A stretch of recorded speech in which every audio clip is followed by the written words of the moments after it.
Hi, my name is Dr. Nicole Rantilla. I am a licensed clinical psychologist with a private practice in Youngstown, Ohio. I work with children and families with a variety of clinical issues, everything from anxiety to depression to ADHD to autism. And really my focus is to enable and empower families to function at their very best and be happy every day. So I was asked to talk to you today about special education in the age of COVID. And as many parents know whose children have 504 plans and IEPs, managing those on your own is hard enough. Throw in a global pandemic and then you really have quite a doozy of a situation to deal with. There are so many rules, regulations, stipulations, and deadlines that can be involved in a 504 plan or IEP that when you don't have the availability of, for instance, staff, resources to meet those needs, things can get pretty complicated. So we're going to talk a little bit about that today, and hopefully you can walk away with some helpful and informative tips that will enhance your child's learning experience. So first and foremost, most people who have dabbled in special education services may have some idea of the difference between a 504 plan and an IEP.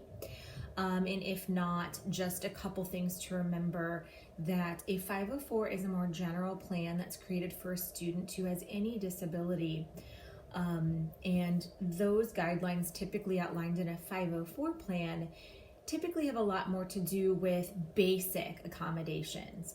And these are not typically set forth in objectives and benchmarks the way an IEP is. So some typical things you might see in a 504 plan might be preferential seating, adjusted seating so that the child is maybe near a less socialized area, maybe closer to the teacher. Maybe the child's given less work on when worksheets are given. Maybe they cut that worksheet in half. Sometimes a child's given more time to complete the same amount of work as the peers. So again, we might see adjustments in time or workload. Sometimes we'll see a preferential or a separate testing environment so that perhaps a child can take a test in a quiet place with fewer distractions. So those are some of the general and more basic things that you're going to find in a 504 plan. It could be extra study time. So the qualifications is that for a 504 plan is a child can have any disability.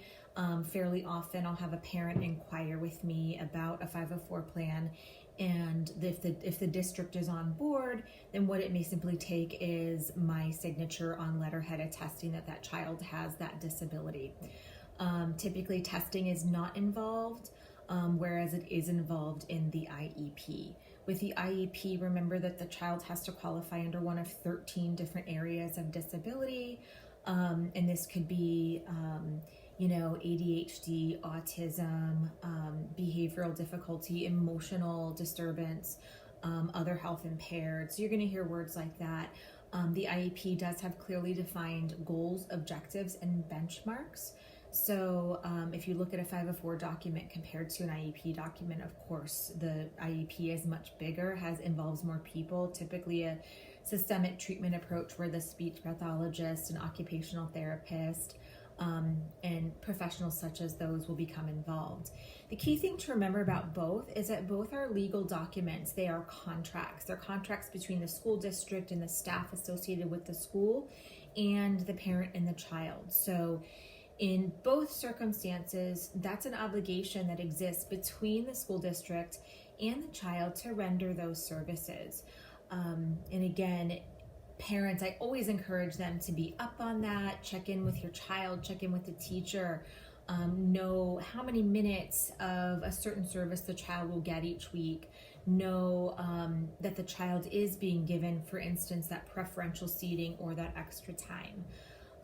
So those are just some of the basics, just in case anybody's stepping into this discussion and not familiar with those basics. That being said, in the time of COVID, please know and remember, and if you're a parent who's here, you already know this, that it's a stressful time for all of us. Fortunately for me at this time with the work that I do, I've been so busy because people have really been reaching out for assistance. And I think that's a beautiful sign of our times. The assistance is there. Take advantage of it. So I know that my children who have IEPs, 504 plans, who maybe have a pre-existing condition, they're showing up more frequently now for therapy because so much of their world looks different. As adults who can drive around and maybe still get together with friends, we can mitigate some of those differences in many ways. For children, it's hard. They depend on us as adults to get them places. If your child's friends or family aren't comfortable socializing at this time, that might leave them a little bit isolated. Whereas I might pick up on the phone and happily talk to my friend for an hour. That's less desirable for younger children. So so remember that, with or without IEPs, any children who struggle in any way, shape, or form might be facing a little bit of extra hardship right now. It's important to remember, how we'd feel in that situation. Just a little dose of empathy, I think, helps a lot. So as you'll find out in this discussion, getting creative and thinking outside the box is really the bottom line. It's really the way to go. In terms of making sure our kids' needs are getting met. So regarding administering and maintaining IEPs and 504 plans during this time of COVID, remember that there are laws in place. So the law is that if the school provides an educational opportunity to the general student population, that it must make sure that students with disabilities also have equal access during this time. So whether that school is in a hybrid model, in school, out of school, any learning opportunities presented to your general education student need to be presented to any other children as well. If a school is closed, if they shut down a certain service or educational opportunity like a dance, a club, or things like that, if it's closed to all students, of course it's closed to all students. So that's, first and foremost, just knowing the law, that if school is in session, the IEP, the 504 need to be serviced. The school needs to, this is their responsibility, make sure that every student with a disability, with a 504, with an IEP is provided with special education related services like speech, like OT. And here's the caveat: to the greatest extent possible. To the greatest extent possible, given any technological distance limitations and without endangering the health of the student or staff.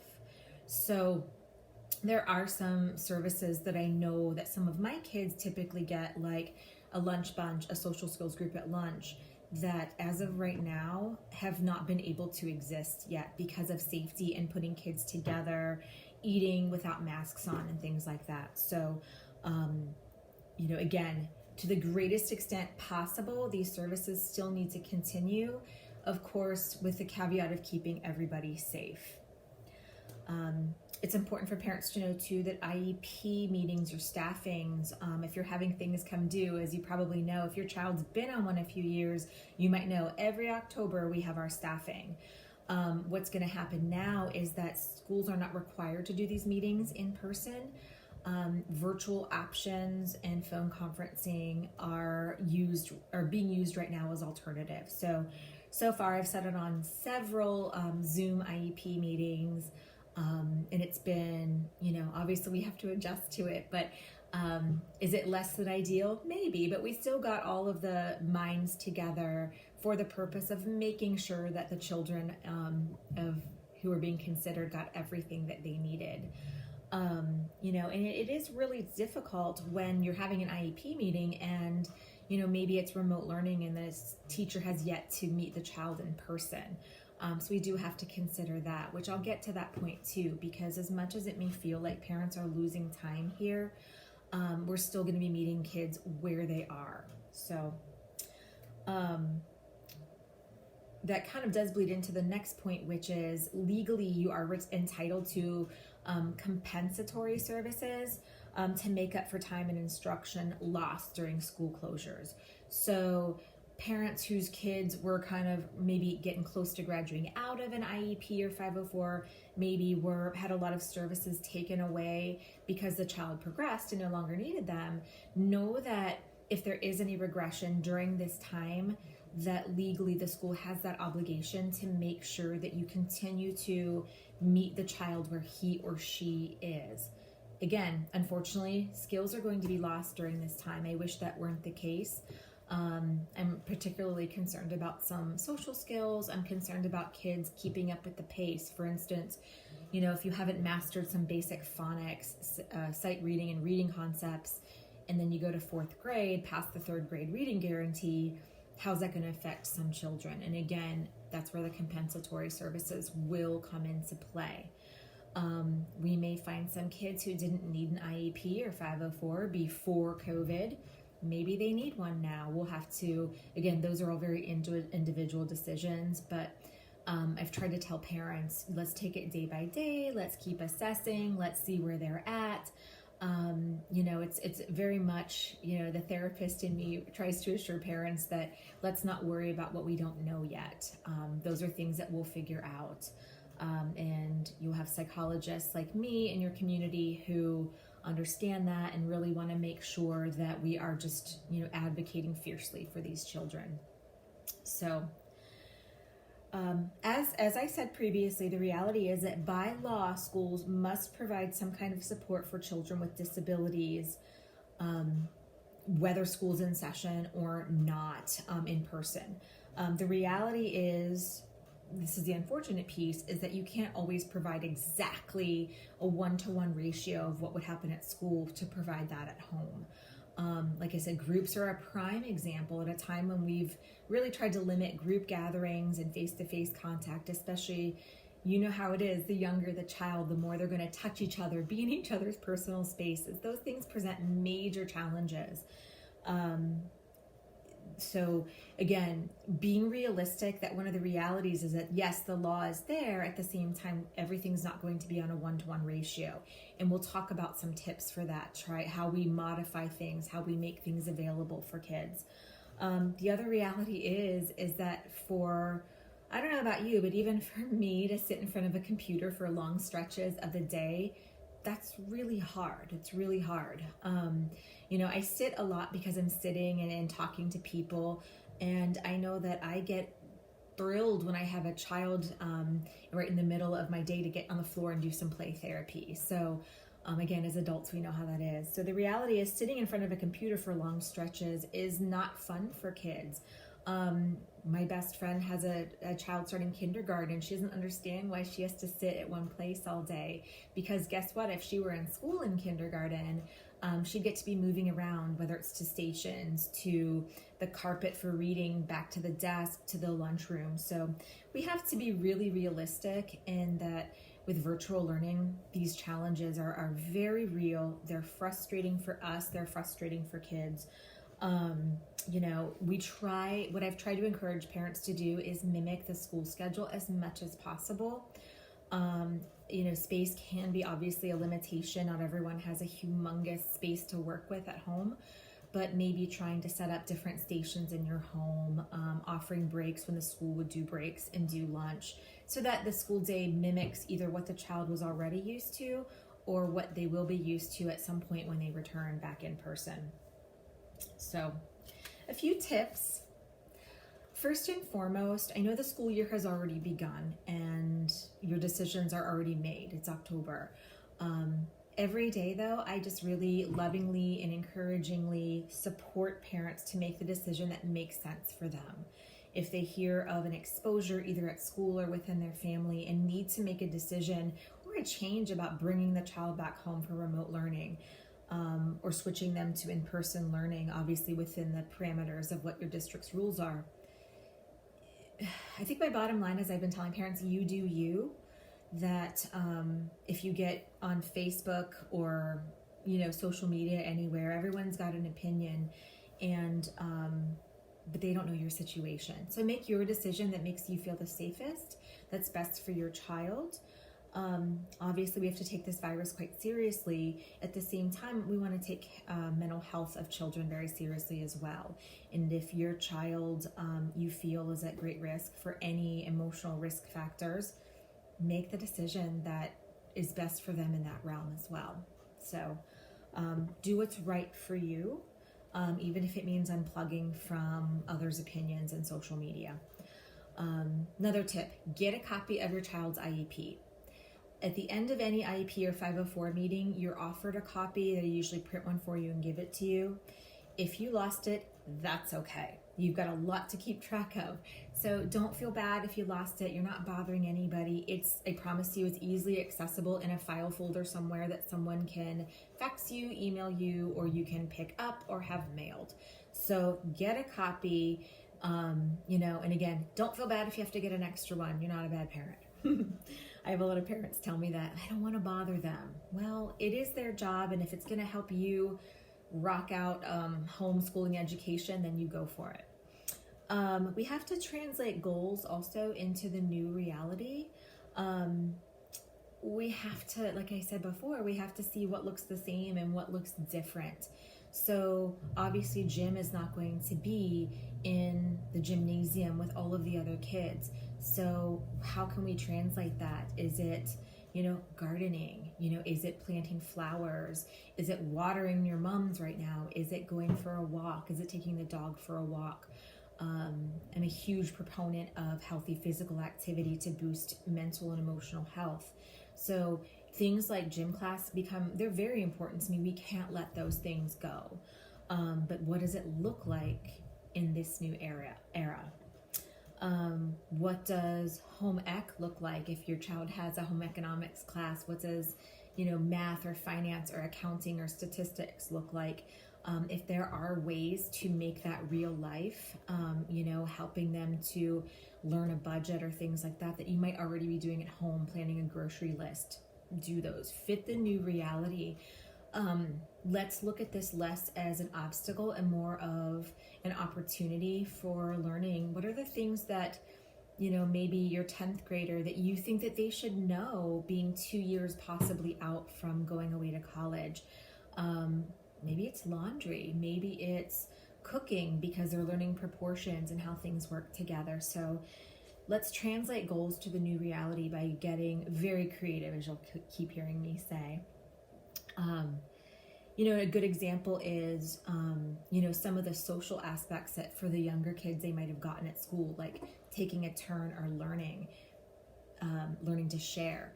Perhaps you write a social story about what happened to a child who is struggling with sharing. Make that, have them write a story and then share it, and then have them act it out by saying, hey, I want to share my iPad with my brother. I know it's my turn to ride in the front seat. I'm going to let my brother do it because that's a good example of taking turns and sharing. So, and by writing a social story, which are great learning tools, it's basically writing a story about some other child or another situation who's going through like any given situation, bullying, cheating on a test, sharing, things like that. You not only help them learn the emotional, moral lesson when they write that social story, but you're also teaching them initiative, starting a project, finishing a project, the writing skills that are involved, or the typing skills if they choose to type it. You're teaching them to follow instructions, to think outside the box. So there's always the lesson within the lesson that I'm a big fan of, the meta learning. We're learning about learning. As parents, you might be discovering for the first time some different challenges your child faces because you're doing, all of the administration of the learning. So how do you turn those into positives? How do you work with them? How do you break them down? And the answer is, again, to get really creative. And again, as somebody who focuses a lot on executive function abilities, there's a lot to be said for giving a child a task and having them think about, okay, what do I need to do this? What are the materials I need? Okay, this is how it starts. This is how I progress. This is how I know I'm finished. And again, that could be putting away the laundry. It could be, making lunch, like getting a cereal or a sandwich together. It could be writing the social story. So, you might have to break that down for them, but they're learning so much. So yeah, they're writing a story, but it's task-oriented behavior, which is huge. Big fan, a little other tip I'll give you related to that is open-ended questions. Try to ask your child when they're doing these things here, we're getting creative, as many open-ended questions as possible. What do you think you need to do next? Okay, how do you think you would do that? What are the things that you think you need? When we can steer into those types of questions versus do you need a pencil? Do you want the computer, that are yes, no questions, it prompts a deeper level of abstract thinking capacity that we're hoping to develop in children, which up to 8th grade, they have sometimes very little abstract executive functioning, forethought planning, but guess what? We can hurry it along. And that abstract capacity for executive function, I'm not talking about creativity and being able to use your imagination. That's important. That's just a little different from these executive function, goal-directed activities. So that's a huge tip right there, is how can you help them to break down the larger tasks? The night before, what do you need for school tomorrow? What are the things that you're most looking forward to? Okay, what do you think the hardest part of tomorrow will be? And helping them to figure out those types of things. And then, okay, I know you're not looking forward to your math test. What can we do about it? And the answer could be anything from deep breaths to let's practice for another couple minutes. So really guiding them through that process. Another tip is stay in communication with the school. Touch base minimally every week with how your child is doing. Some parents, I've advised them to, when they're worried about reaching out too much, is to keep a running list of questions you may have for the teachers or for any administrators or ancillary staff. And that way you might feel better when you reach out and say, okay, these are my 4 questions. Can I ask them all now? Instead of 4 separate emails or phone calls, if that makes you feel better. Obviously I would encourage anyone, we know this, not to let kids get too far behind. I had a child in today who was 5 math assignments behind. And then not only was that, of course, an issue, we care, we don't want him to be that far behind, but then he was sending himself into panic because he knew and he didn't want to be 5 assignments behind. So we troubleshot today about how do we know, when things are getting uncomfortable. And for him, it was if I'm 1 assignment behind. So we defined for him when is the appropriate time to ask for help. And for him, it was when 1 assignment is late. So this is another tip, ask about any teletherapy or remote options. I have a lot of districts around where I am doing speech therapy and tutoring via Zoom, FaceTime, and all of those things. So, again, I know it's a lot of screen time. However, if that screen time is really assisting your child, then let's take advantage of it.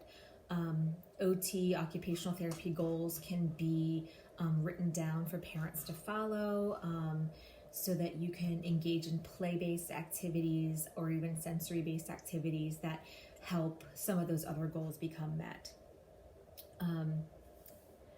Computer. If there's anybody that you know, or if you are struggling with your technology, your Wi-Fi, definitely reach out about that. There have been by now, especially that we've been doing this a little while, a lot of options put in place for free or discounted Wi-Fi.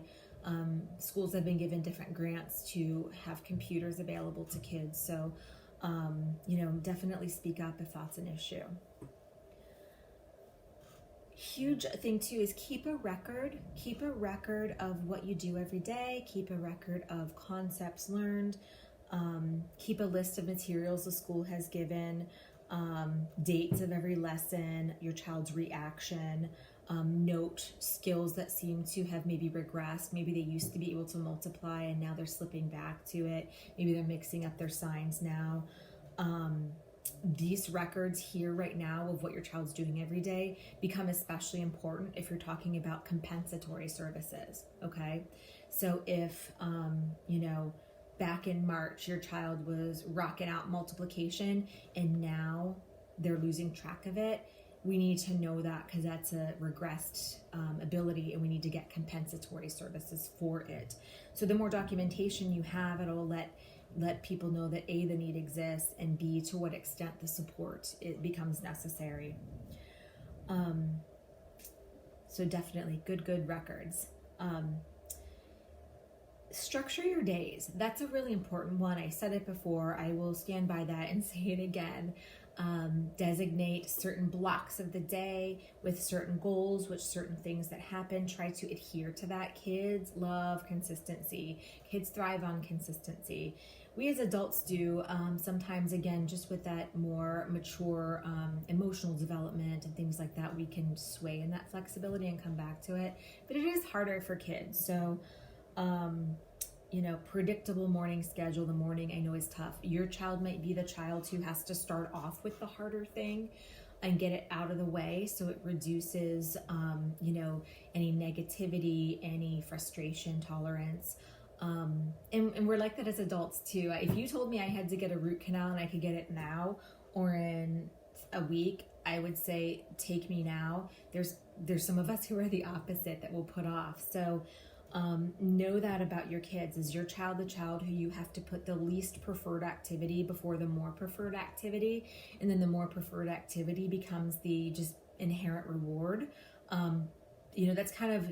think that's kind of the majority there. You may have a child who needs to kind of cognitively, mentally warm up a little bit. So they start with the easier or less difficult activity first, then they warm up and kind of get firing on all cylinders. So know that about your child. Make that distinction.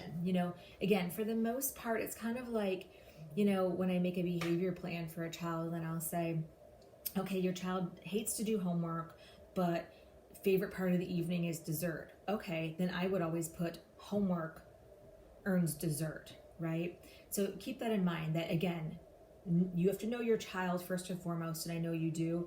My general rule of thumb is least preferred activity, then more preferred activity. So the more preferred activity becomes inherently rewarding. So again, keep that in mind. Again, the exception being if your child needs more mental warm-up time in the morning. In which case that could be a great time in the morning before it gets too cold to go for a walk, to do some kids yoga, to stretch, to even do something kind of mindless, like let's straighten up your room right now, and that just gets them kind of physically moving a little bit. Go easy on yourself during this time. You might find that you're not as productive yourself as parents, because that time when your child was away at school maybe was a time when you got everything under the sun done. So I think, for parents, it's one of my biggest encouragements that I like to say, that nothing's typical about right now, and you'll get to a new normal. And I'm so sorry to use that phrase again. Everyone's tired of hearing it, but even if this phase right now is temporary, we still have to adjust to it, and our mental, emotional, psychological health still matters so incredibly much. So, get the kids involved and give them age-appropriate chores and activities that they can participate in. Kids as young as kindergarten can put away their laundry and put things where they go. Is it how you would do it? Probably not. But again, that feeling for them, I love when kids have an opportunity. I don't care if it's a chore, if it's helping with the yard or the house or things like that, they love to accomplish things. So give them those opportunities. Let them accomplish something. And you know what? If their sock drawer is a disaster and it's not how you would have it, go easy on yourself, okay? Because at some point they'll go back to school and you can have the sock drawer of your dreams. So again, parents, please go easy on yourself. This is a lot that you're in charge of right now, and it's a lot to do. I read somewhere that we could look at this in some ways and find a silver lining, which is a huge just personal ethos of mine, is what's the silver lining in any challenge? How do we make it worth going through? And first and foremost, it's an open-ended question you can ask yourself. My friend's daughter, in the midst of, I think, the height of the quarantine, said, "Mom, this is awesome. I get to see you so much." And I know it just melted her heart. It helped us all to put things in a little bit of perspective that, there are some silver linings here. Maybe the silver lining is you have more time to work at the child's pace, and that might be it. It's more time to develop skills. And a good thing to remember is if your child, even if they regressed on something, if they learned the skill once, they will learn it again. It's in there. It's somewhere in there. It just needs to be brought out again and reinforced. And again, part of what helps good learning is learning it in multiple contexts. So when school's in session, they can learn the skill at home, at school, at Cub Scouts, at band, at gymnastics, at their guitar lesson. And I know right now a lot of those things may not be happening, but if they can learn the skill once, they will learn it again, and then it will begin to retranslate across context, to share not just at school, because if not, you get to have to stay in from recess, but you share at home too, because it might hurt somebody's feelings if you don't. So, so those things become really important. Make Pinterest your best friend, and some of my favorite things have been to do is to literally just transform part of your house into a classroom. And what would you want if you had to stay home and your classroom was, what would you want? Would you want it to be colorful and special in some way? So I think that's what kids are looking for. So use your resources. Don't be afraid to ask questions. Don't be afraid to reach out and set up things with friends whom you trust, who are taking similar precautions to you.